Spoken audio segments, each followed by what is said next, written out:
Okay. Okay, so I'll start presentation now. So good day, everyone. Good day, good morning, good evening, wherever you are in the world. Welcome to brought to you by UrBizEdge. So for today's session, we're having a special guest by the name Owen Price. We'll be taking us on the topic Excel Lambda. So as you all know, this session is brought to you by UrBizEdge. So I'll give a brief description about us. So UrBizEdge is a registered Microsoft Excel, financial modeling, business intelligence, data analysis, and enterprise solution firm in Nigeria. We also specialize in helping companies and high-value professionals be on top of the business data. We're also the developer of some financial tools which you can find in Excel, such as Nigerian Finance Market Analysis Tool and Nigerian Market Data. So also a training company. So this is our calendar for some of our upcoming training. So on the 1st of August, which is tomorrow, we'll be having financial modeling and DCF evaluation. Also on the 5th of August, we're having in-depth Excel training, executive dashboard, and business data analysis. And on the 9th of August, we'll be having Python for data analysis. So our special guest, Owen, I'll just give a brief description about Owen Price. So he's an experienced and pragmatic leader of distributed teams of data and analytics professionals, a proven communicator, equally at ease talking with C-suites, investors, clients, and developers. Years of success acting as a bridge between technical and non-technical team to convince, describe, and design, and also execute fully realized data analytics solutions. Proven history of succeeding in both on-site and remote working environments. So without further ado, I'll hand over the session to Owen. So Owen, over to you. I'll stop sharing my screen right about now. So Owen, over to you. Yeah, I got it. Thank you. I'm about to share my screen. Give me just 1 second. I'm nearly ready.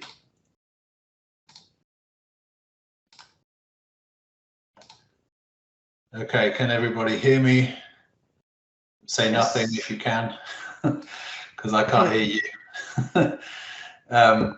Okay, so thanks for coming to this presentation. I'm on a career break at the moment, which means I get to spend lots of time doing geeky stuff like playing around with lambdas and you know, writing about lambdas and SQL and stuff like that. So I'm an analytics guy, I'm a data guy, but I enjoy math, and Lambda is interesting to me because it's a kind of representation of some mathematical concepts in an environment like Excel, where it's easy to understand what's going on. So I've got this presentation for you where I've got a little bit of material from a previous presentation I did, and I've got some new material which I hope will be interesting.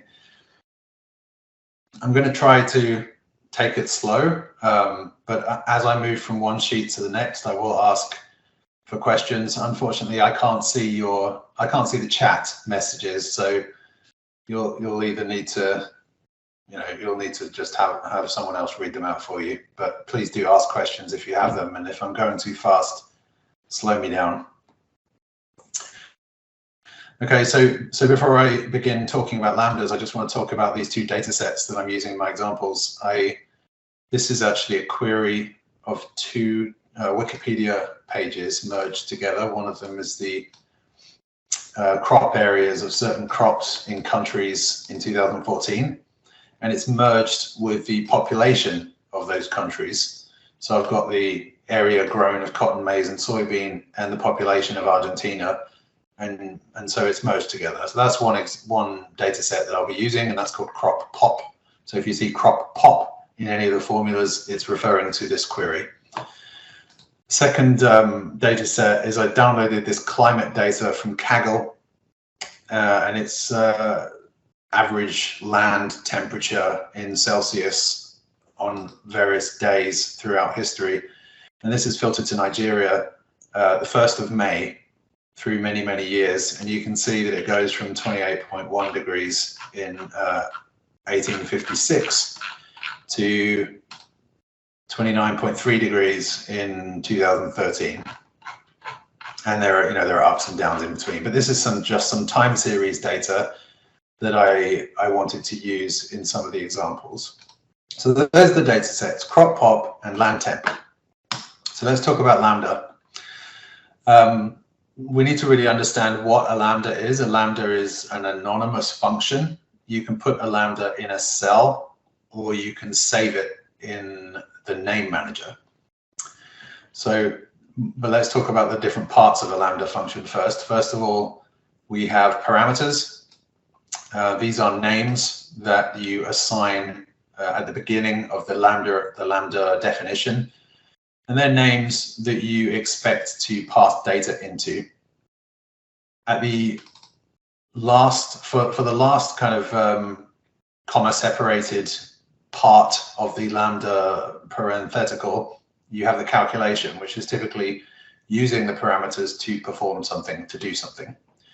And then in order to do something with a lambda function, you need to provide data to the parameters. And so you have arguments, which are in parentheses at the end. And for each parameter, you must have an argument, unless the parameter is optional. And you'll know a parameter is optional because it will have, in the definition, square brackets around the parameter name. So one thing I just want to draw your attention to here is you can define lambdas without parameters. But if you do that, when you call the lambda, you still must have the parentheses for the arguments, even if there are no arguments. So I will show you an example in just a moment. And essentially, by saving the lambda in the name manager, what we can do is turn a formula that looks like this, and we can give all of this part, we can give all of that a name, let's say my name, and then we call the formula like that instead. So it simplifies it for us. So that's the anatomy of a lambda. Let me just go through the next page, and then we'll make sure that we're absolutely crystal clear before we move on. So this is a page that I had from a previous presentation, and it's designed to be a very simple introduction to what we're talking about. So first, let's consider the today function. Okay. We know that the today function gives us today's date, and we can see that it's got parentheses at the end. Because the today function has no parameters, we give it no arguments, but we still have to put the parentheses at the end. So that's how you call the today function. Everybody, I hope, is familiar with that already. And if we want to calculate tomorrow's date, we can do today plus 1. That's easy, yeah? Now we can define this as a lambda function by typing in the cell. We type lambda, and then the calculation is today plus 1. Now this is an error. It's an error because even if you have no parameters, you need no arguments, but you must have the parentheses. So even if we have a simple calculation that doesn't have any parameters, we must have these two parentheses at the end, and then the lambda function will work. So you can see that this lambda function for tomorrow is typed into this cell, and it's returning the result. But if we want, we can copy the definition of that function, which is this part, pressing Control-C, and then I'm going to open the name manager. And you can see here I've got a definition for a lambda function called tomorrow. Now to do that, I would have clicked new name, and I've typed the word tomorrow into the name. I've given a short description in the comment box, and I have pasted the definition of the lambda in this refers to box.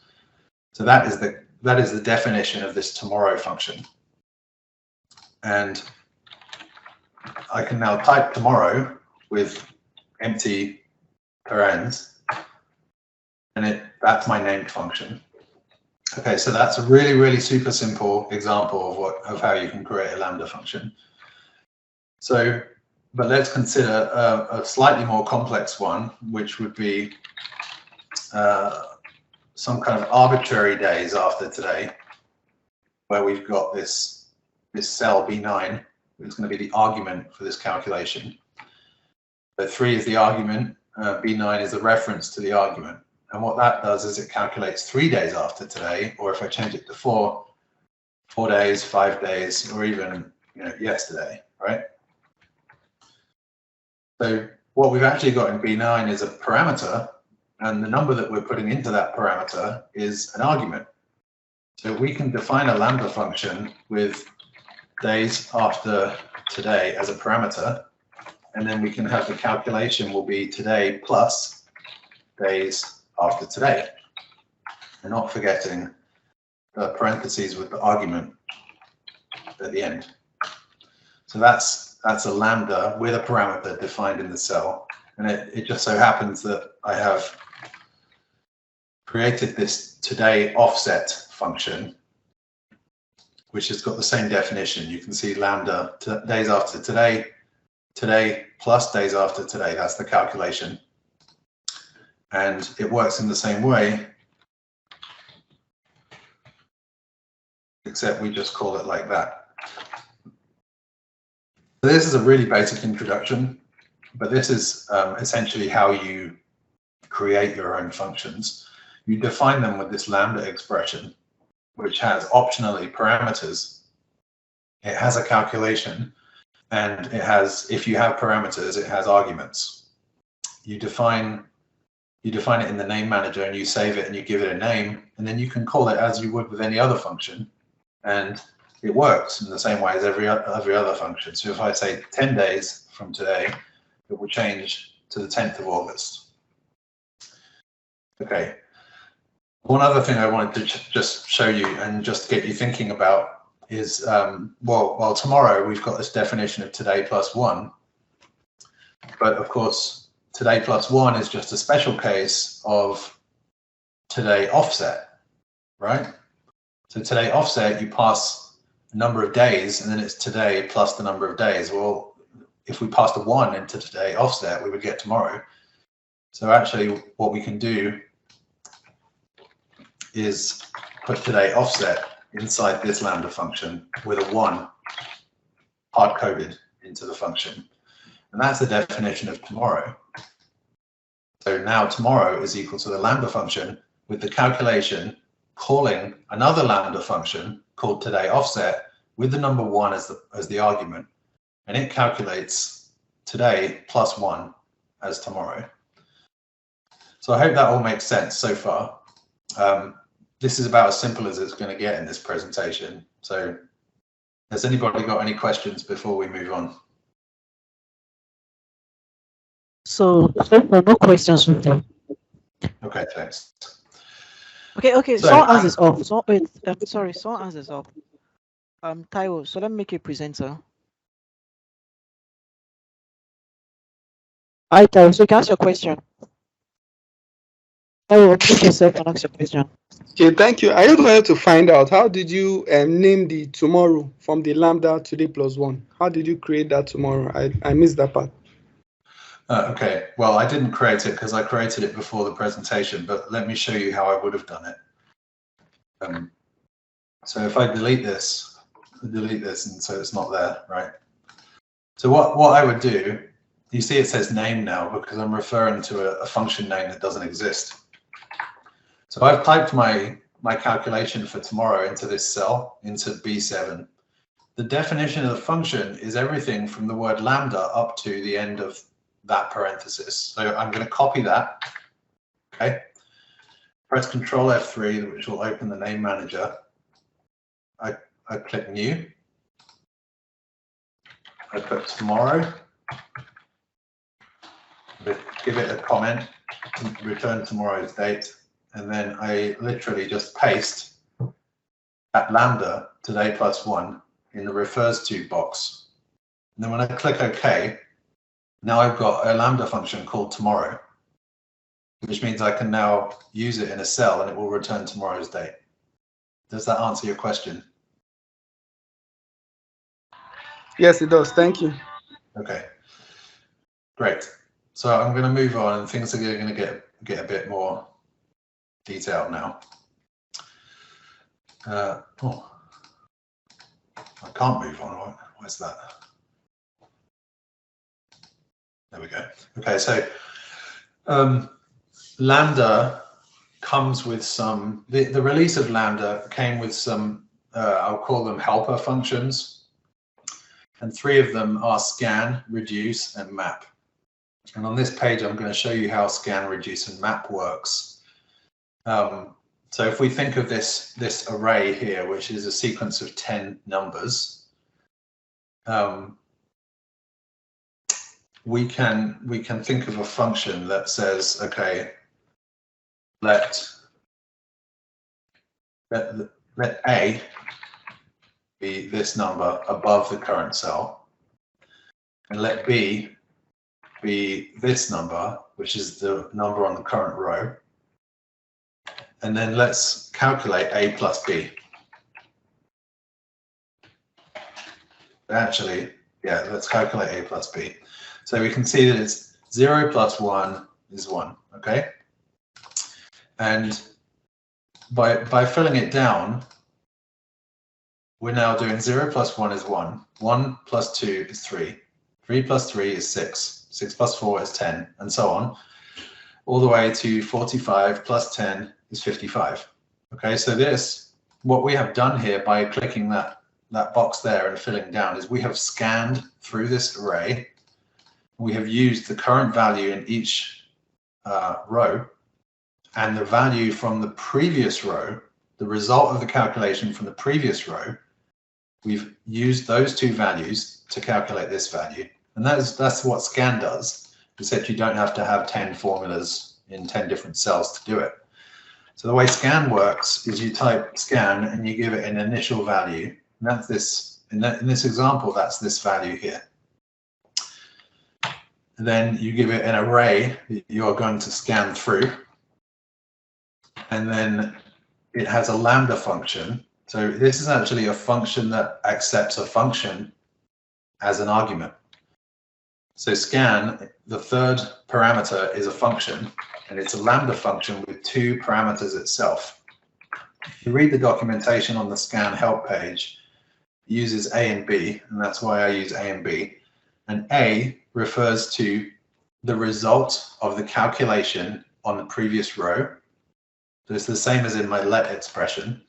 And B refers to the value in the array on the current row.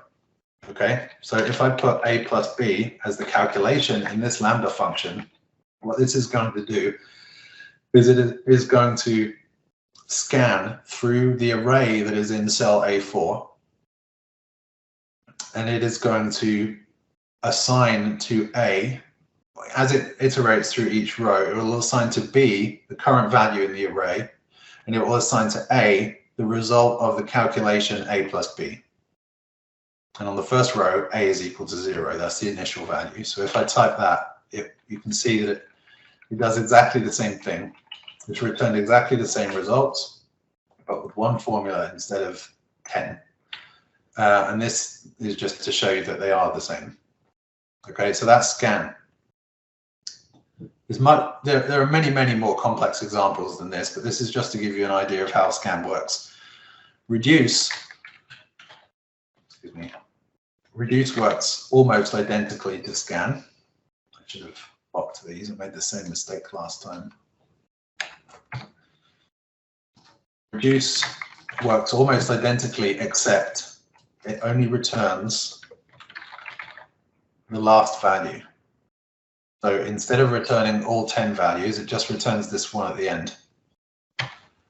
So this will be very important for this presentation. So it's important to understand what reduce is doing. Reduce is scanning, calculating as it goes, and eventually ending up with an example that is the result of applying a calculation to every row in the array sequentially. That's what reduce does. Map, we won't use so much in this presentation, but I'll include it for interest. Map works similarly, except it can't use the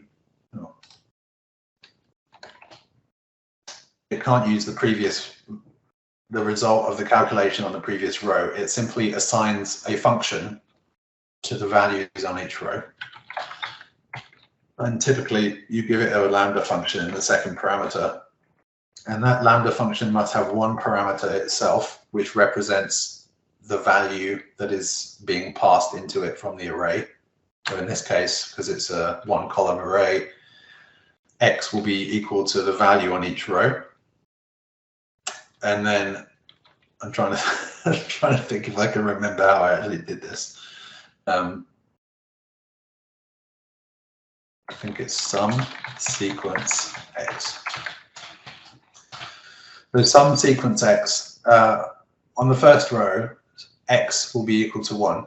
So sequence X will be an array with 1 in it, and the sum of that will be 1.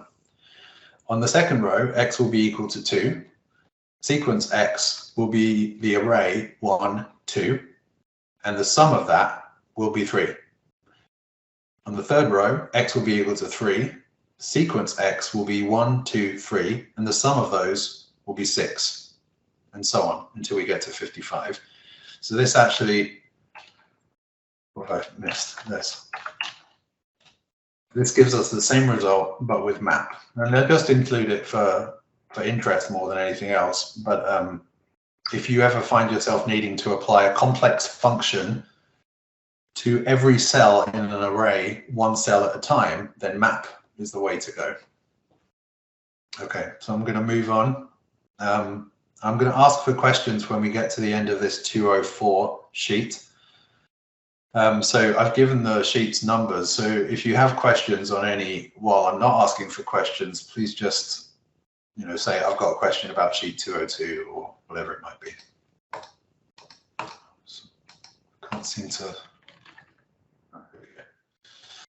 Okay, so I'm going to talk about Bycol and byrow.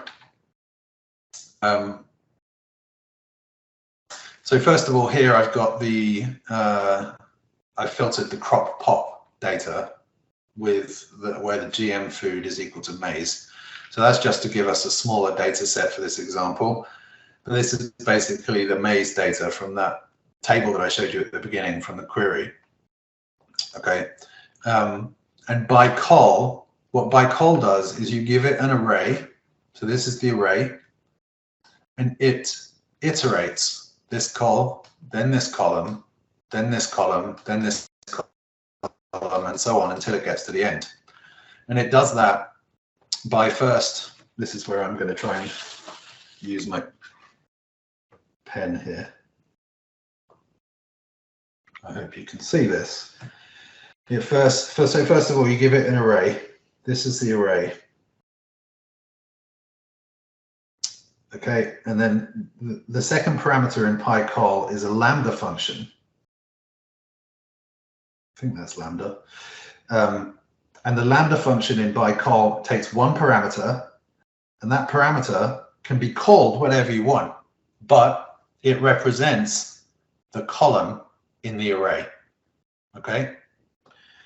So sometimes I will use C in there, but today I've used col just to make it a bit easier to see. So the second parameter of Bycol is a lambda function. So all of this down here is a lambda function.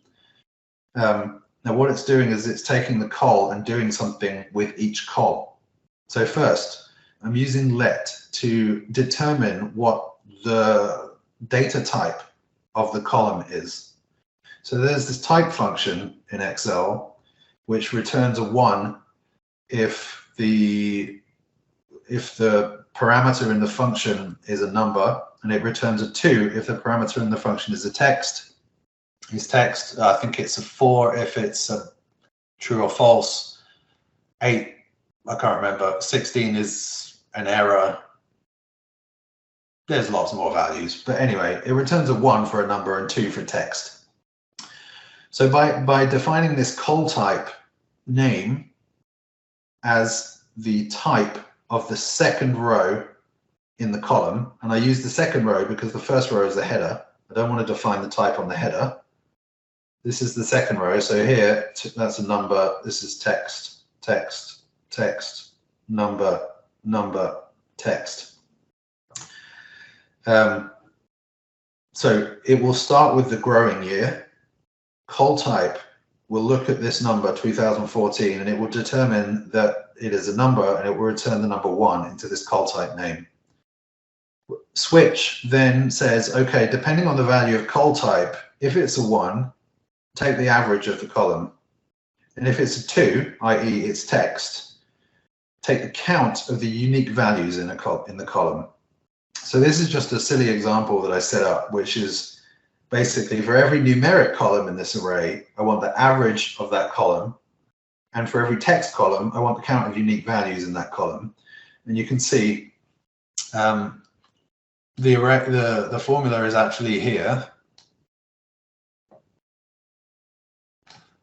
And I've passed the array, I've defined a lambda function, and then it's done some calculations on each column, depending on the result of that lambda function. And you can see that it's taken the average of many rows of 2014, which is of course 2014. It is counted that there are 4 regions, 17 countries, 1 food. That's the average area grown in hectares, and that's the average population. And this is the average, the unique count of sources in this column.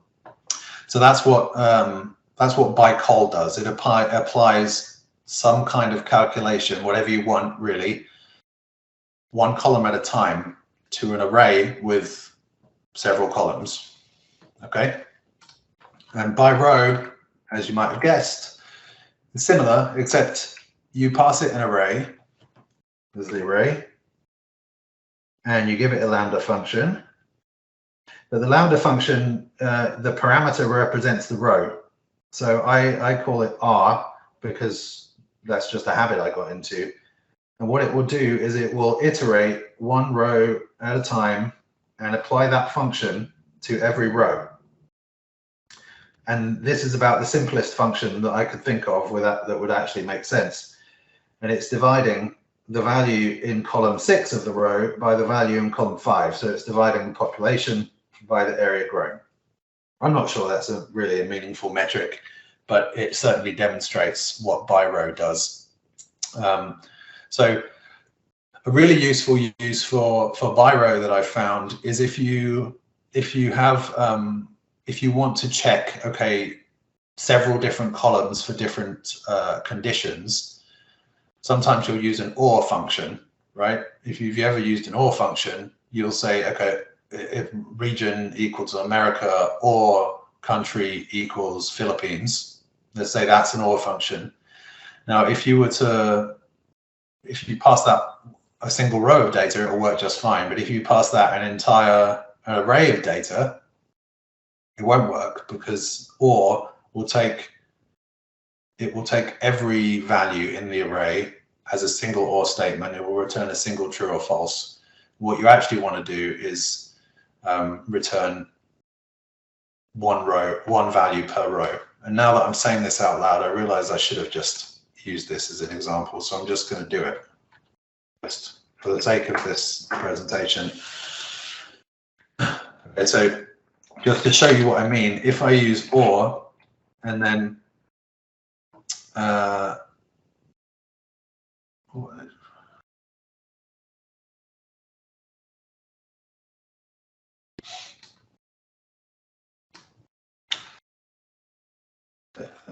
equals, probably going to find out that my demo doesn't work now.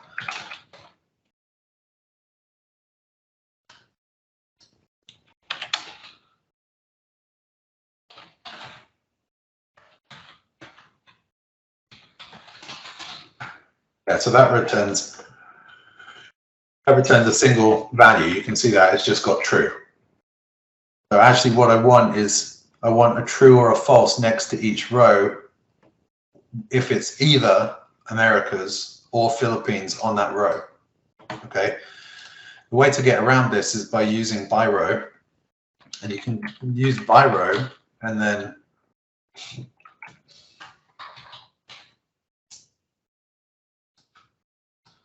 give it all of this, right? That's the array, okay? And the lambda will be the parameter, which is the row. And we're going to say let this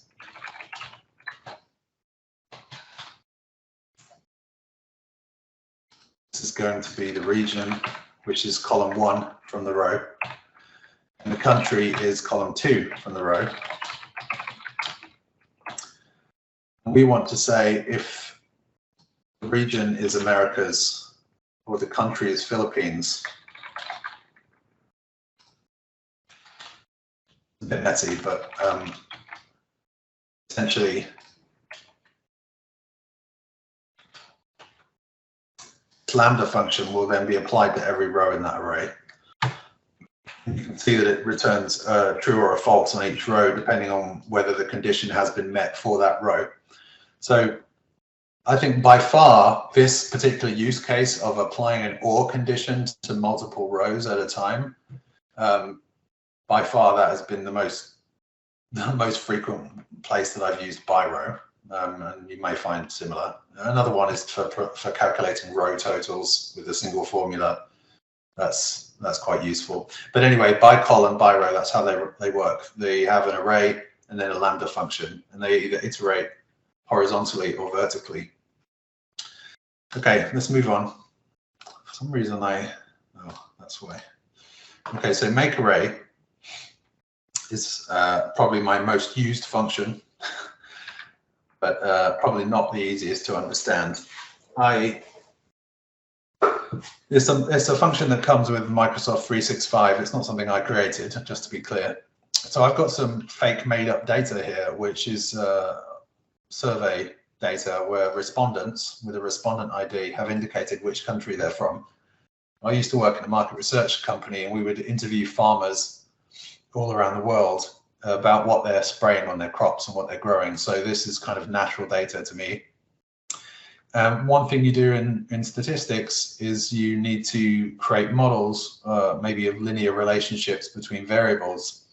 And to do that, sometimes you need to define what is known as dummy encoding or one-hot encoding, where if you have a text column, you represent that each unique value in that text column as a column of its own, and then you binary encode that data. So it has a 1. If I have a column called United Kingdom, then there would be a 1 here and a 1 here and a 0 everywhere else. Likewise, if I have a column called France, there will be a 1 here and a 1 here. So that's one-hot encoding. And I created this one-hot function some months ago to do exactly that. And you can see here that there's a single formula here, which is one-hot B4 to B12, which is this column. And what it's doing is it's taking the unique values in this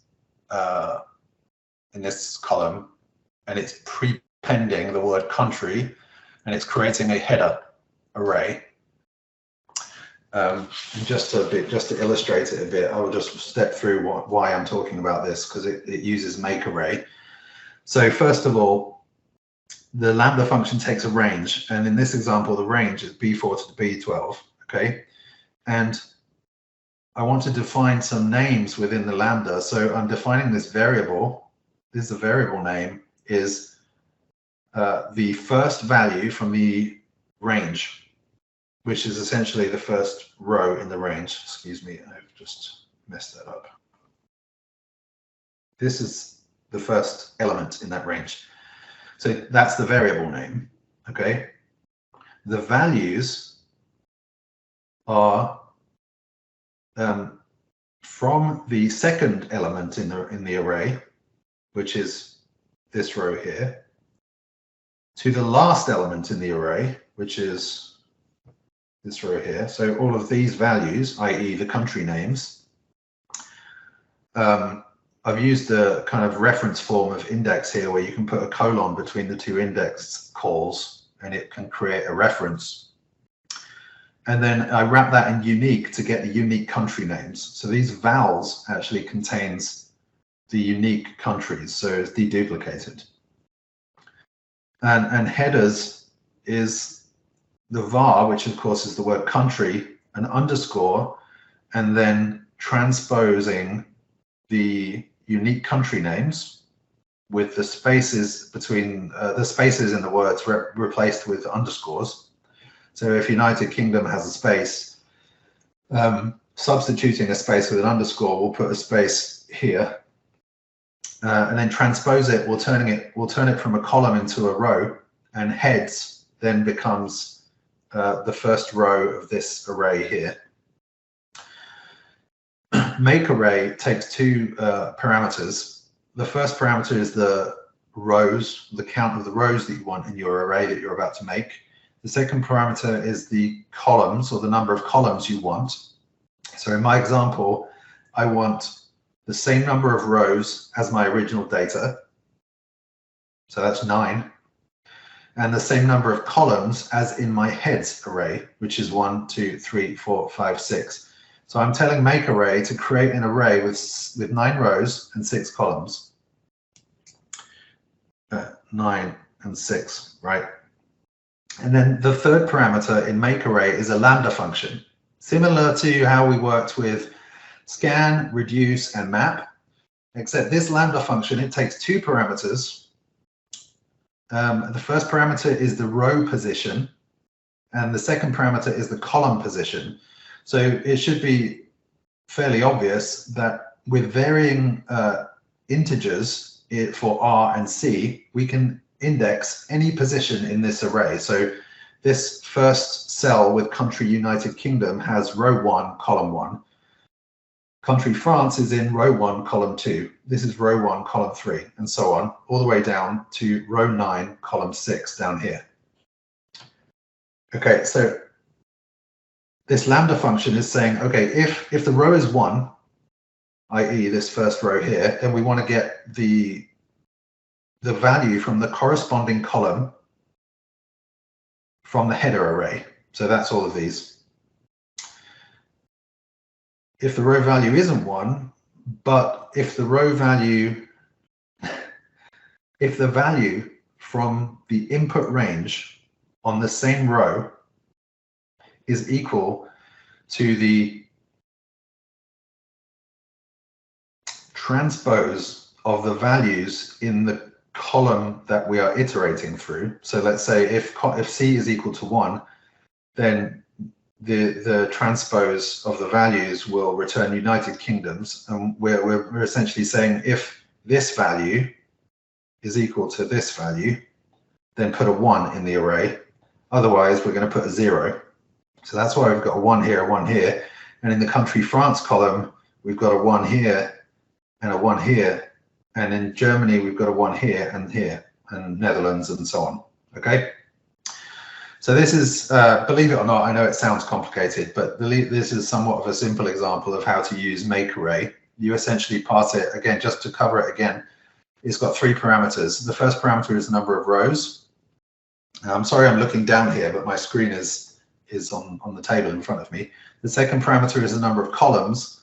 And the third parameter is a lambda function with 2 parameters itself for row and column position, whose calculation tells the make array function what to put in that cell of the final array. So that's how make array works.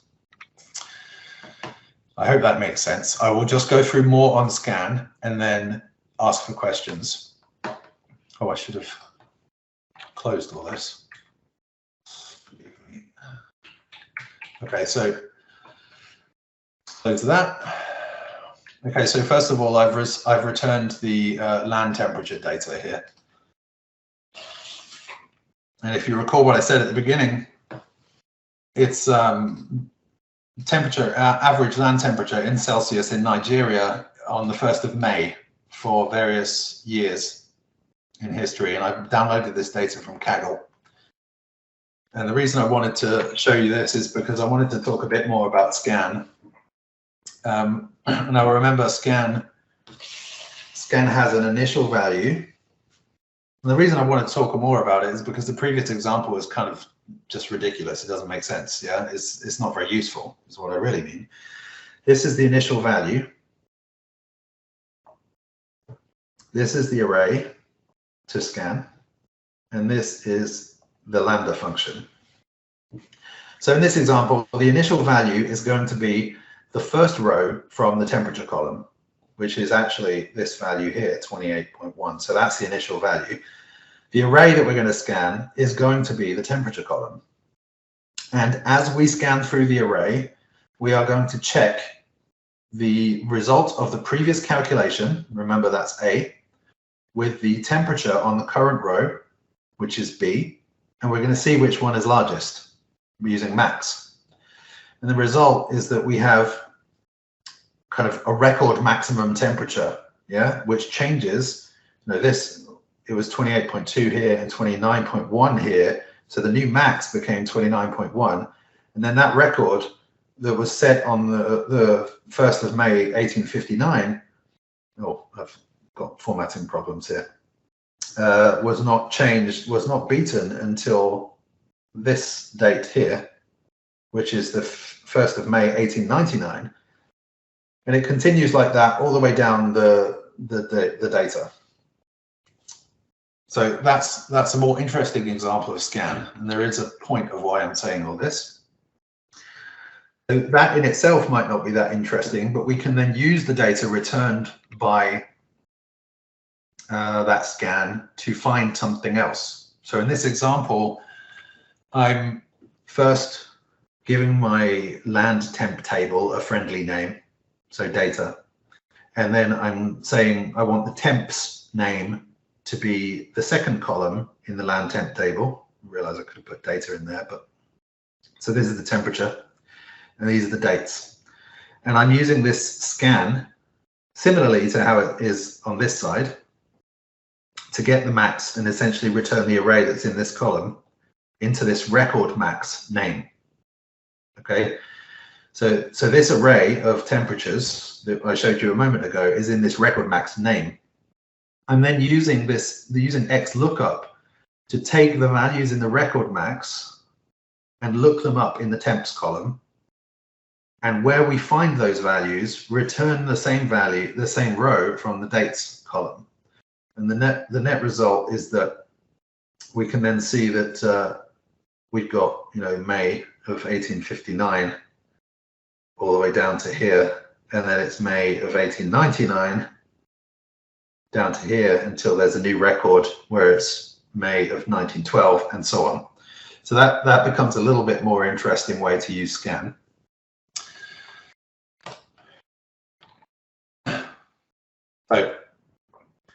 So this is just stretching our imagination a little bit. It should perhaps be obvious to you that if we can define this name record max using scan with a max function, then we can do the same for record min with a min function. And really we could do any kind of function we want, and it can be as complicated as we want it to be. For the sake of this demonstration though, I'm keeping the functions quite simple.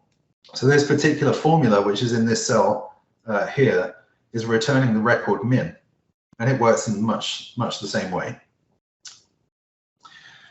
Now, the reason I wrote them out like that is because I want to just draw your attention to a couple of things here. This and this, oops. These calls to these functions, they only differ in one place. That is here. That's the only place where it's different. Everything else is the same. We're calling scan. We're using the first value of the data array as the initial value. We're scanning the data array. We're using a Lambda function with A and B. All that we're doing is changing the function that's passed into A and B. So when we see something like that, we can start getting a bit smarter about how we write our formulas.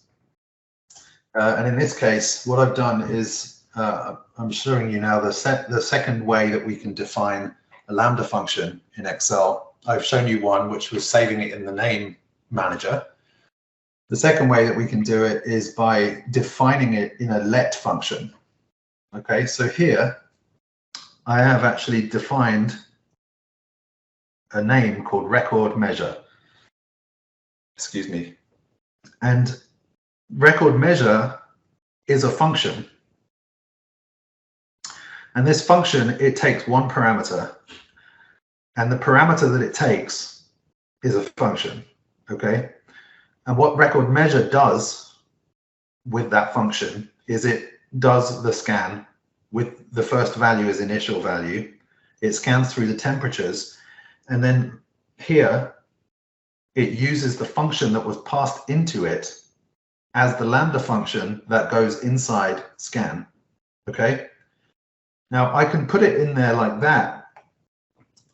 I can put function in there like that without writing out the parameters or the arguments, because if that function that I pass into record measure as the first parameter, if it has two parameters, then it meets the requirements of the scan function, which expects a Lambda function with two parameters.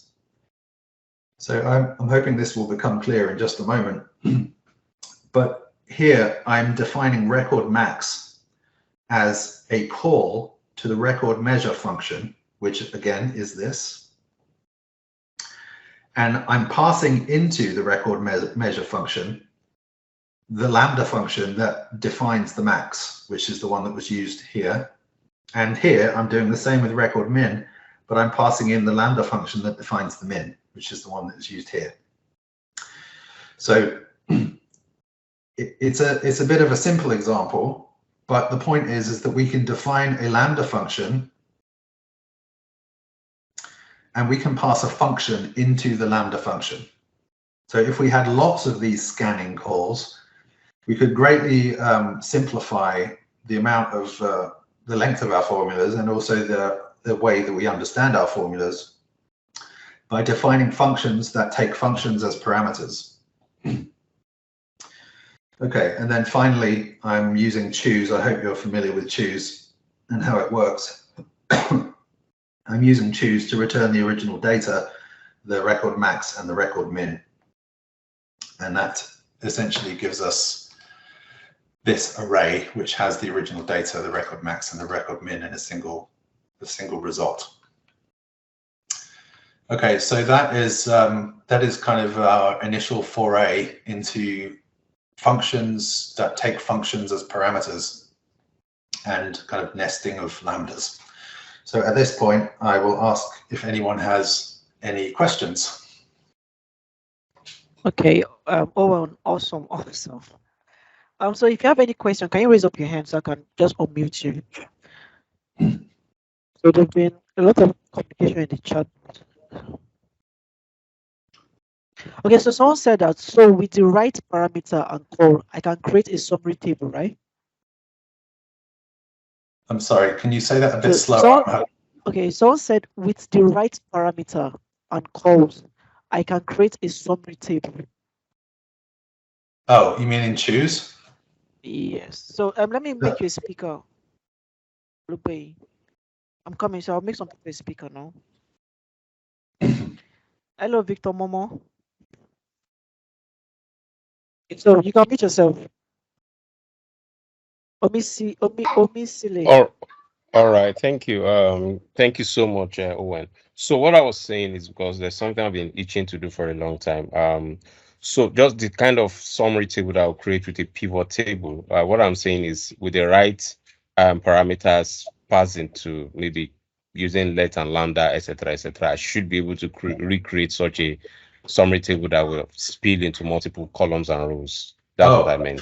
For sure. And if we have a few minutes at the end of the presentation, I will show you some examples of that.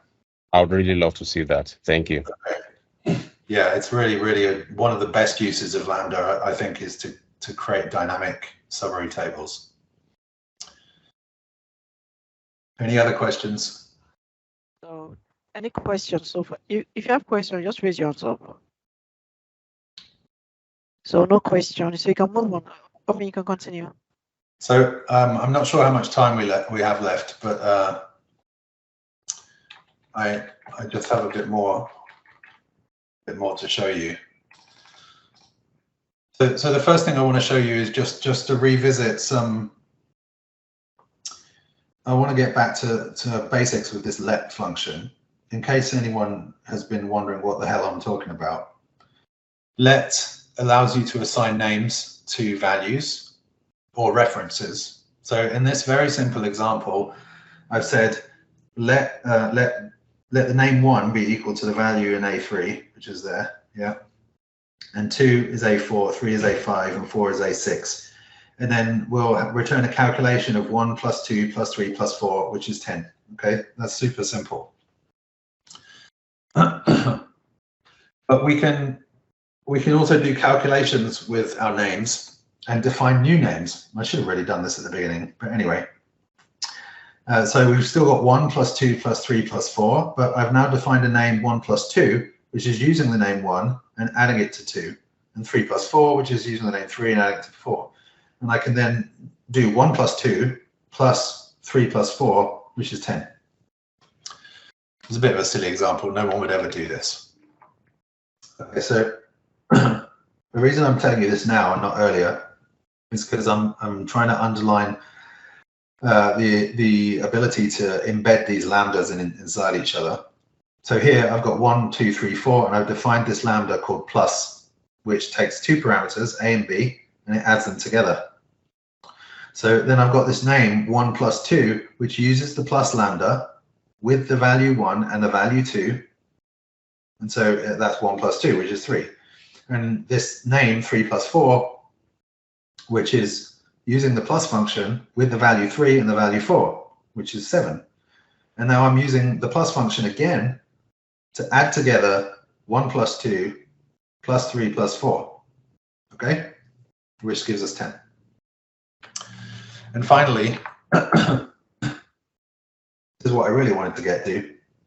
I've still got 1 plus 1, 2, 3, and 4, and I've still got this lambda function, which is very simple, but you can see here that I can just embed them in each other. So I can do, oh, what the heck am I doing? Plus with 3 and 4 is 7, but if we have that 7 as the second parameter to plus with 2, well, that's 9. And if we have that as the second parameter to plus with 1, well, that's 10.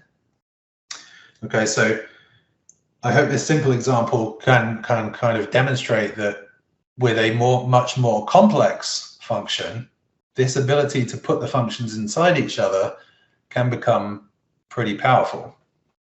And that's why I've started working on this new thing, new way of working. I'm not sure whether it's super valuable, but I'll show it to you anyway. Maybe it'll spark some ideas. So first of all, I've created this sequence of 10 rows and 2 columns. And it's defined by this sequence function.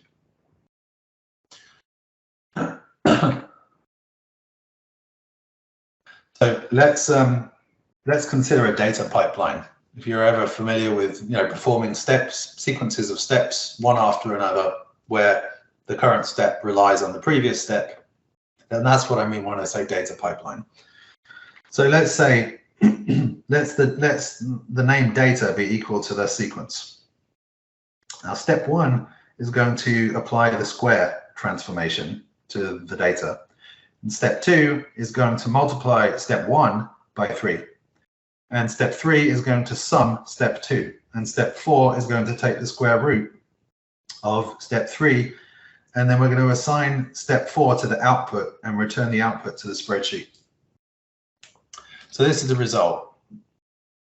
It's just an example, okay? So it returns 92.79. So another way of thinking about this is that each of these calculations, step 1 through step 4, these can be defined in terms of lambda functions. Okay, so we can still start with a sequence, and we can define the lambda function f as being that function that takes one parameter, we've called it data, and it applies the square transformation to that data. We can define a second lambda function, I've called it ff, sorry, it's not very original, and that lambda function takes data as a parameter. It doesn't matter what data. If it's text, then it will throw an error, but I mean, it doesn't matter if it's a sequence. It could be, a table, it could be a single number, it doesn't matter. So that will take the data and multiply it by 3.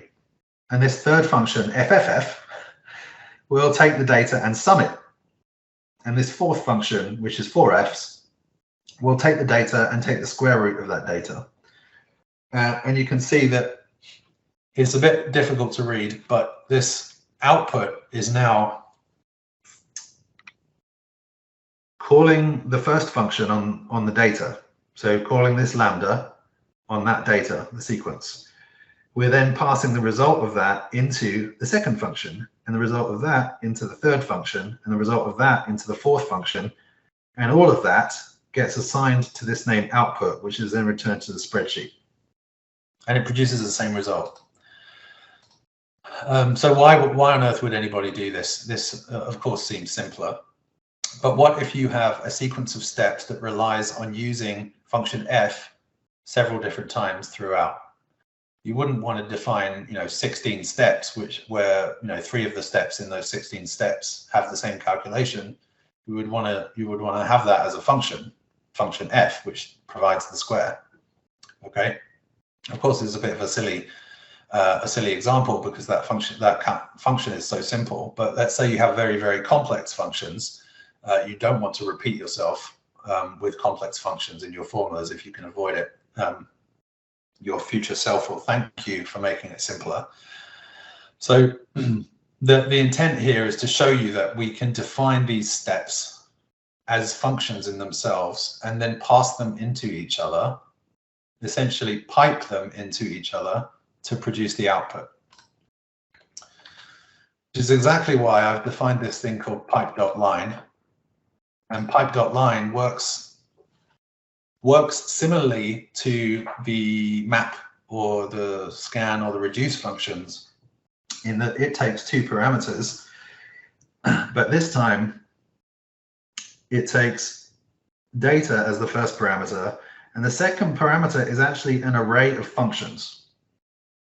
Okay, and the array of functions is built with this pipe.steps. Okay, and you can see here that this is how I use it. Pipe.steps takes up to 10 lambda functions over here. And it essentially returns, I won't go into the detail of how this works, but it returns an array of lambda functions, which it's in itself, you couldn't show in the spreadsheet, it wouldn't display properly, but it creates an array of functions in the order that you pass them in. And this pipe.steps, I've passed in the functions that I want in my array. So this fn array now contains these 4 functions. And remember, the reduce function scans the array that you give to it. So reduce is actually scanning this function array, and it is, instead of A and B, by the way, I've put interim data and current function. So as it scans through the array of functions, it is taking the current function, which is on the current row of the array, and it is passing the interim data, which is the result of the calculation of the previous function, into the current function. So we start with the original data, which is this sequence.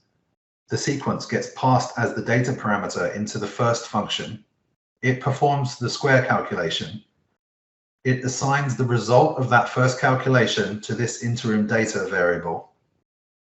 It then moves to the next row of the array of functions, which is this data times 3. It passes the interim data, i.e. the result of the first transformation, into the second function as the parameter. So the interim data then gets multiplied by 3.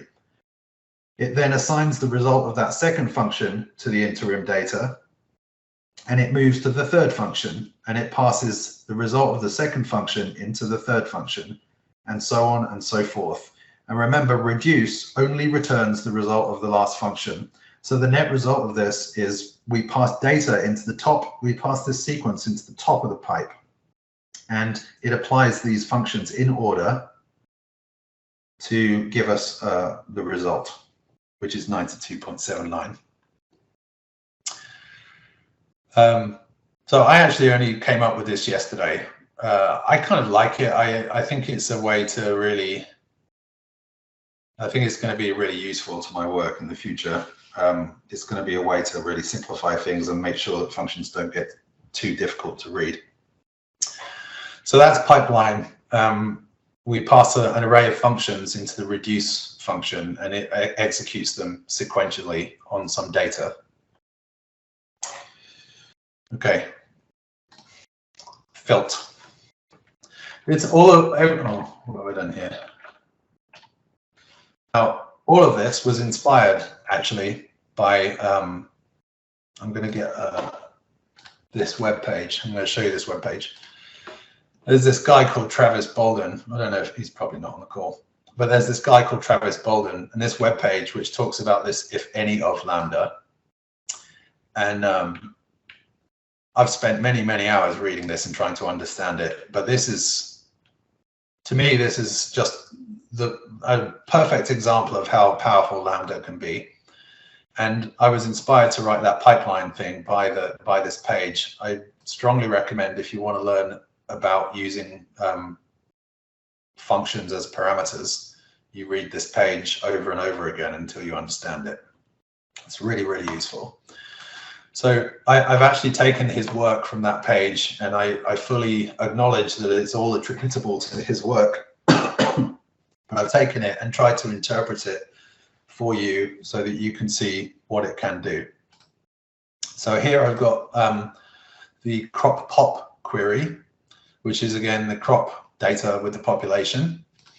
And I've used here, I'm showing you some of the work that he produced on that web page, which I've kind of taken the code, but I've renamed them to be more consistent with SQL naming conventions. So there's this filt.in function, and what that takes, what that does is it actually checks a column to see if the values that you pass into it in the array are in that column, then it returns a 1, otherwise it returns a 0. The idea is that the result of such a call is passed into the include parameter of the filter function.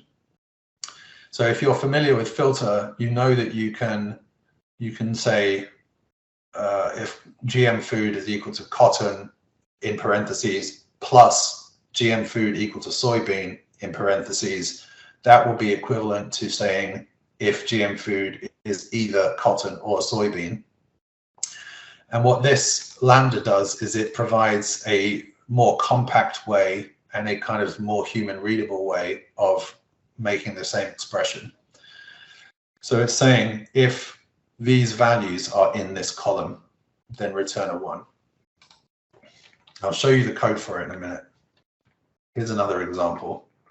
This is filt.begins with. So this is saying if the GM food begins with a P, then return a 1, otherwise return a 0. And you can see here it's papaya and poplar, and this one is papaya. Okay.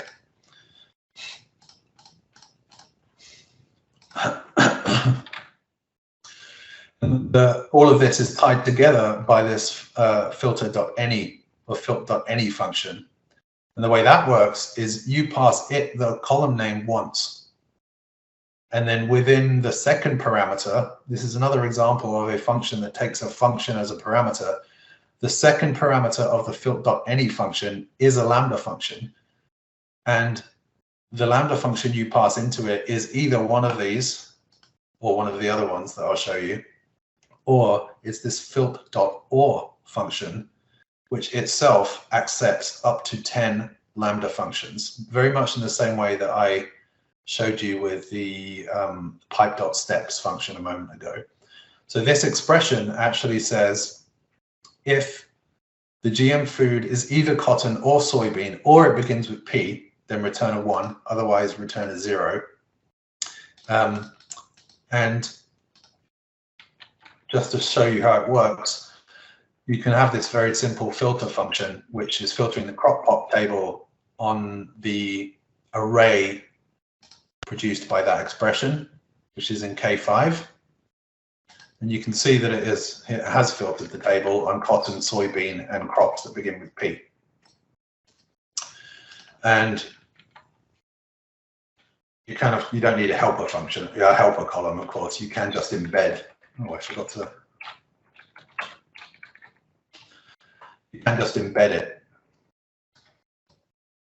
So you can see here that it's using the filter function. It's filtering the crop pop table.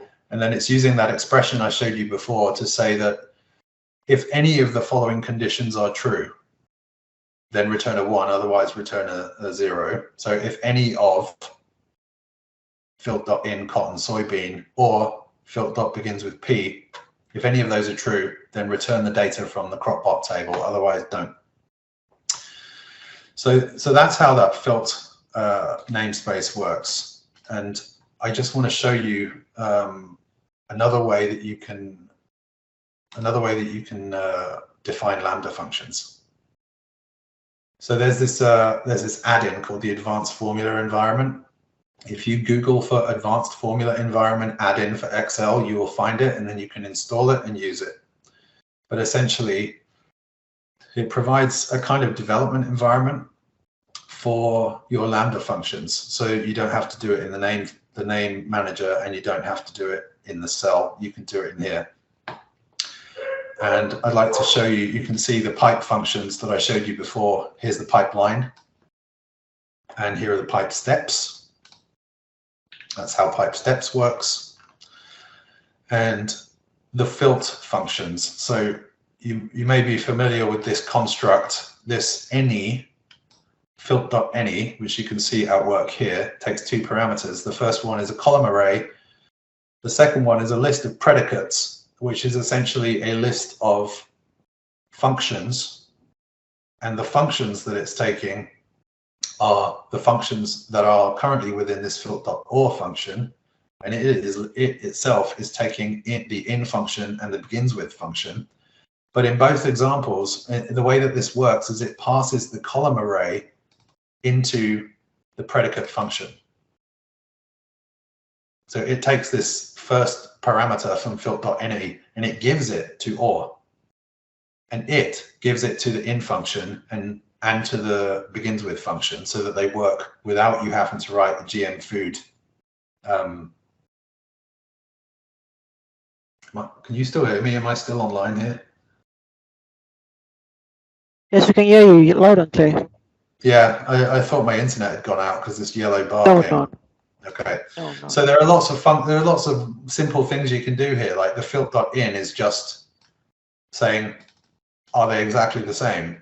There's a greater than 1 here, greater than or equals to, less than, between. So I can use filt.between and say, between 500,000 and 1 million. And it's a much simpler way of expressing filter criteria than I believe it's simpler than you currently have to with the filter function. There's begins with, ends with, contains, which is for wildcard expressions. You don't actually need to include the wildcard, but you can say, if the source contains the word national, then return the row, otherwise don't. That kind of thing. So that's how the other kind of filter namespace works. And please, I can't stress this enough, that much of that those filter functions are lifted directly out of this web page, and all credit goes to this person, Travis Bolden. I did make a few changes to them, but not many. So I think it's really enlightening. And if you want to learn Lambda, you should definitely read this Mr. Excel Lambda forum. One final example I want to show you before I will stop is just a silly example where I've taken this data, which some of you may have seen online recently, and I've created a Lambda function which embeds the data, the name of the data table in the function. Why would I do that? Well, I do that so that I can really fit. If I want to filter that function lots and lots of times, I don't want to have to keep writing out the name of the table. So what I've done here is this table is actually called source, and I've embedded a reference to the source table inside the definition of the function, and then I'm just using the filter function and the any predicate and the in predicate and the any and contains to build a filter, a predefined filter that returns data from that table. And you can see here that by calling music.filter, where the first parameter is, do the names equal any of these lists? Are the names in this list? And the second parameter is, does the music column contain either of these words? And I wanted to show you this example because I thought it was kind of a nice idea. If you ever need to filter the same thing over and over and over again, you can embed the name of the table in the Lambda function and then just give it a name that makes sense. And then all you have to do then is provide the values that you want to filter by. You don't have to provide the table name because it's already in the function. Okay, that is 10 past 11 in my time. So that's the end of the presentation. Does anybody have any questions for me? Awesome. I'm definitely trying all of these out. I'm definitely trying it. Okay, someone answers up. So let me just make you a presenter. And okay. Wow, everyone has been clapping so far. Victor, do you have anything to say? So Victor Momo is in. Olupe, do you have anything to say? No questions so far, but it's been an amazing section. So with no question, the last two questions I usually ask at the end of the section is, can you tell the audience how you started your data journey, and also what advice do you have for people just starting in the field of data analysis? Oh, right, yeah. So my data journey, I think in 2000, I got my first office job was, I was working at a company called Prudential PLC. It was an insurance provider in the UK, and I was a temp, and I had to sit in front of a computer with a CRT monitor, and it was all kind of beige colored computer, and I had a stack of paper to my right, and I had to transcribe the data into a spreadsheet. So that I spent just hours looking at numbers and numbers and numbers and getting to type quite fast. And then after that, I joined a cash reconciliation team, and I started to get the hang of working with Excel. And then I trained myself on SQL Server so I could get a better paid job as a business systems analyst. And then while working as a business systems analyst, I was doing support for mainframe systems and writing SAS queries. And then I transferred to another job in a market research company, which was kind of like a startup. There were only 20 people when I joined, and when I left, which was actually earlier this year, there were 1,000 people in 35 countries. So I went from being the data, what we call it, a data executive, but really it was just a generic name to do whatever needed to be done with data. And I learned about Microsoft Access and Excel and SQL Server, integration services, VBA. I also did backups and plugged wires into computers and those kinds of things. And then eventually, over the years, I kind of went through different roles, and I was, up until earlier this year, I was the chief technology officer of this company, because I had a lot of knowledge and relationships with people, and it was a good time. As far as advice is concerned, I would say, everybody knows that you need to keep learning, but stay curious and be honest. Be honest with yourself about what you know and what you don't know, and don't beat yourself up if you don't know something. Just make a resolution to understand it, and then go out and grab hold of it and understand it. And then, if you've received information from others, give information back to people. I think ultimately there was a guy I worked with, and he said something to me one day which was just, you know, there is no right answer to anything. You just try to do the right thing. And really that is the best advice I would say. Just try to do the right thing. Every situation is different. Try to be a good person. It's not really data advice, but you know. And see, that's life advice. that's how I do it in life.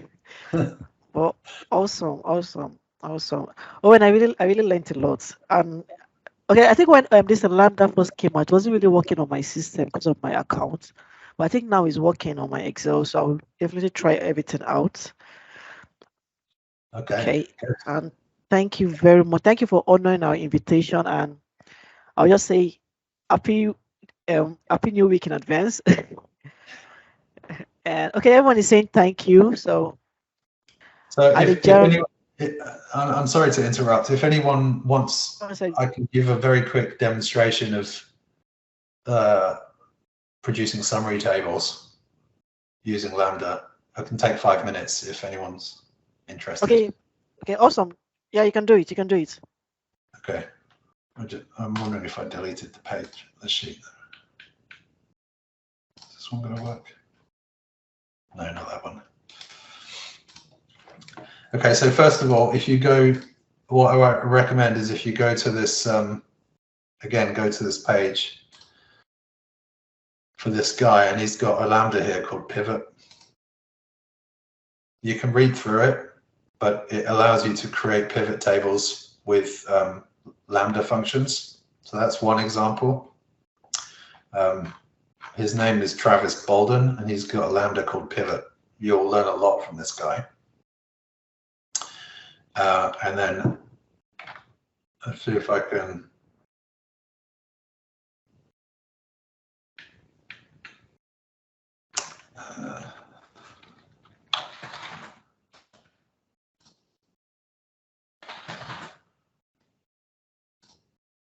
Open my previous presentation because that's where this example is. Okay, so some time ago I developed this thing called group aggregate, and group aggregate allows you to pass a table into it and then pass some instructions aligned to the columns. Okay, so what it does is it says you give this array of instructions, and it says, okay, I want to treat region and country as groups, like row headers. I want to use the text join transformation on the food column. I want to use the sum function on the area grown column, and I want to use the average function on the population column. And you use it like this, group aggregate, and then you give it the columns that you want to use, a comma, and then the control array. And you can see that what it does is it takes the unique values in the region and country because they've got the group control. It creates a comma separated string because it's using the text join on these three values, and so on. And then it returns the sum of the area grown for those three crops and the average of the population. So you can see that these three summed together are 2433000, which is here. And the average of the population is just the unique values in that column. So that group aggregate function is one that I wrote a long time ago. Now it's like 6 months ago now, but it's on my GitHub gist page, and you can also see a blog post describing how it works in detail. If you want to read that blog post, you're welcome to. I will. Okay, all right, you can share your LinkedIn, and I've posted your LinkedIn, so I'll post your other socials. Yeah, so I've created a grand total of 3 YouTube videos, so I'm not very active on there. Twitter, again, I'm not very active. I do write blogs. I try to write at least once a week. Some weeks are better than others. And you've probably seen me saying things on LinkedIn, which is where I spend most of my social media time. But there are most of the gists that I've written, the Lambda functions that I've written are described in detail in this Flex Your Data blog. And if you want to see the gists that I've written, you can go to gist.github.com, and my username is NCALM, encon. And these are all the Lambda functions, which you're welcome to just use, look at, learn about, do whatever you want with them. Okay. Awesome, awesome, awesome. So I will say it again, thank you very much. And thanks. So bye, everyone. Thank you. Have a good day, everyone. Yeah, thank you. We learned a lot. Thank you very much. Bye.